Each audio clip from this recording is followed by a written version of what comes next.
I saw this story about Justin Bieber, and something about it just made me laugh because apparently he has admitted to at one point he told his wife Hailey they were in a heated discussion. He felt disrespected. He did. And he said, "You're never going to be on the cover of Vogue." I bet he said it just like that. I just picture him being like a bratty teenager in perpetuity forever. He's going to be a bratty teenager. "You're never going to be on Vogue." Bet he said it just like that. And, well, now Hailey Bieber's on the cover of Vogue magazine. So she did it in spite of him. I wonder if that cut her to her core whenever her husband said, "You're never going to be on Vogue." I would have to think that because that's a pretty prestigious thing as a model, which Hailey Bieber is, or at least that's what she was doing when she met Justin. And so, like, I'm sure him saying that to her as her man, like, that would hurt. Like, why would you say that? Yeah, he says, "You already know, but forgive me, because clearly I was sadly mistaken." He admitted to all this online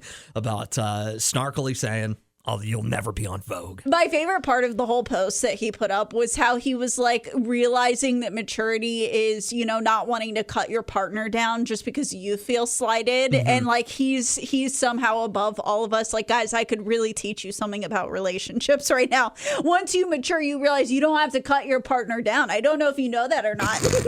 601-995-1017. Has anybody ever said anything to you? Maybe it was in the heat of the moment to upset you, or maybe it was somebody like a guidance counselor or something trying to offer you real advice, but you went out to prove them wrong. When did you prove somebody wrong? So my junior year of high school, I was in and out at like an orthopedic surgeon's office and a physical therapist's office because I had fractures in my spine that had healed all messed up. And the doctors all told me that I should never lift heavy weights, especially above my head, and that I could also never run a marathon.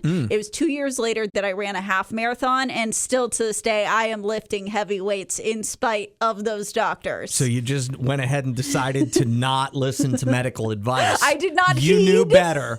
the doctor's advice. I did it in spite of them. I also love how you were like, they told me I'd never run a marathon, so I ran a half marathon. Listen, like, whoa. I'm lucky. Look out. I'm lucky that I made it to 13.1. I was on my last leg. 601-995-1017. Have you ever somebody said something, you wouldn't do it, and then you did it just in spite of them? My story isn't exactly like that. I didn't take this or use it as motivation or anything, but it was just always something that I sort of laughed at. And I didn't hear my dad say this. Ooh. So I'm not even sure if this is exactly what he said, but my brother, one of my brothers, was pretty athletic growing up. I was not, but I always wanted to do a radio show. That was my dream from like the time I was 11 years old. And I heard that my dad said to somebody that the chance of me being a radio show host was the same as my brother being a professional baseball player. Which, I mean, I don't know. Maybe he was right. Maybe statistically speaking, like, it is a similarly hard thing to do. I don't know. I think it is hard to break into this industry sometimes and find your footing. So, you know, I think you could say you absolutely have done it in spite of all of that, of the fact that sometimes it's hard to get in. You found your way in. You found your way to hang on and make it. And now you've been doing this for a long time. I'd say, you know, did it in spite of them. Jesse, what about you? You got a story? Oh, yeah. You know, people used to tell me I was just going to be, you know, just a cop my whole entire life, just this.